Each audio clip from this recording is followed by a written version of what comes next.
exactly is PTP? So we have our Grandmaster Sync Pulse generator with PTP, and we have a studio.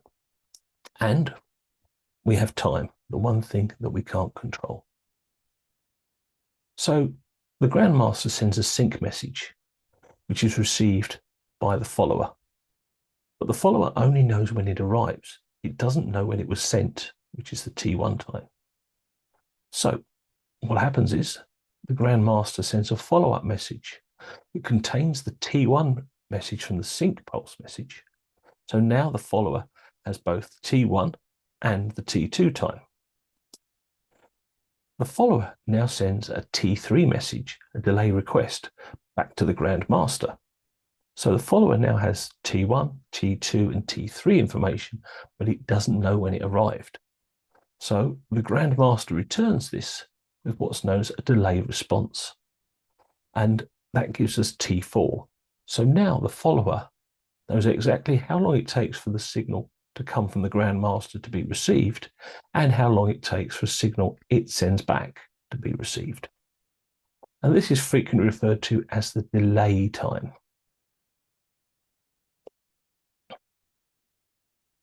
So one of the things that you need when you build a PTP network is the ability to monitor what's going on with the various parameters of PTP. So we're going to start off by taking a look at the delay time. So first of all, you need to ensure that obviously you're looking at the right PTP multicast. And you'll see that your PTP event and PTP general protocols represented by the sync, delay request, follow-up, and delay response messages. And then we can see the packet counts per second, or the frequency of the messages. So in this particular case, we have 4 sync messages per second, 4 follow-up, 4 delay request, 4 delay responses. And if you're familiar with the Fabrics products, so the QXL, QXP, SX tag, or even now the new LPX 500, we can display those messages again on a simple and easy to read display. Delay time in PTP refers to the time it takes for a message to travel from one device to another over the network. And delay time can be influenced by various factors, including the physical distance between devices, the speed of the network, and the amount of traffic on the network. And accurately measuring delay time is critical for the precise time synchronization. So as I mentioned, the delay time is based upon the T2 minus T1 plus T4 minus T3 divided by 2. And these calculations are seen in real time on the Leader LV56 and 7600W.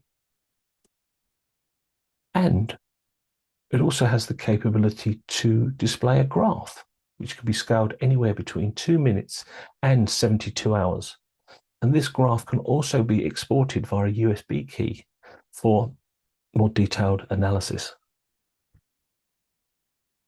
Offset time in PTP refers to the difference in time between a device's clock, i.e. a follower clock, and the reference clock, i.e. a master clock.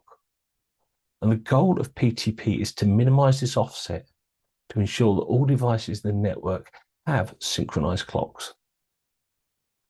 The offset is used to correct the follower clock, and the follower clock utilizes the offset to adjust the time to agree with that of the Grandmaster. There's a couple of assumptions. There's one big assumption with PTP, and that is that round-tripping time is synchronous.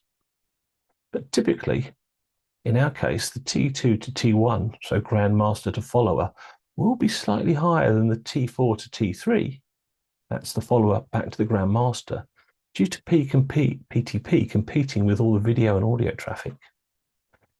If this value gets too high, then it can indicate your network is starting to be slowed down, and you need to look at the amount of traffic on this leg.